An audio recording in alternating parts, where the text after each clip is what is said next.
রাধে রাধে সবাইকে মোয়ানাস ব্লগের অন্য ভিডিওতে তোমাদের অনেক অনেক স্বাগত।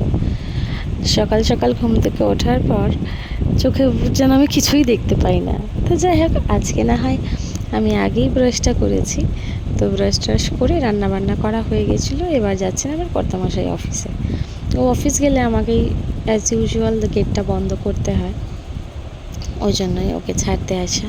এরপরে যে এই যে ঘরের ভিতরে যাওয়া হবে, আর বেরোনো বুঝি হবে না। ও চলে যাওয়ার পরে আমি নিউজ পেপার নিয়ে বসে পড়েছিলাম। নিউজ পেপারটা হিন্দি, তার রিজন হচ্ছে কি এখন আমাকে হিন্দি শিখতে হচ্ছে। সেই কারণে হিন্দি পড়তে আর লিখতে তো আমি বুঝি পারি না, সেই জন্য হিন্দি শেখার জন্য এই নিউজ পেপার নিয়ে বসা। তো চা টা খেয়ে নেওয়ার পরে চলো এবার আমি তোমাদের সাথে শেয়ার করি কিছু নূপুরের ডিজাইন। আমাদের ওখানে নূপুরের ডিজাইন তোমরা জানো সব একটু অন্য অন্য রকমেরই হয়। দেখো এই ডিজাইনগুলো আমাদের ওখানে পাওয়া যাবে না বলতে গেলে যাবেই না। তো এই নূপুরগুলো ছোটো মার গিফট করা ছিল, তো নিয়ে এসেছিলো, এই জন্য আমি ভাবলাম তোমাদের সাথে শেয়ার করে দিই। দেখো তো বলো তো কোন ডিজাইনটা খুব পছন্দ হয়েছে। আমার তো থার্ড ডিজাইনটা বেশ পছন্দ হয়েছে, বেশ হালকার মধ্যে খুব ভালোও লাগছে।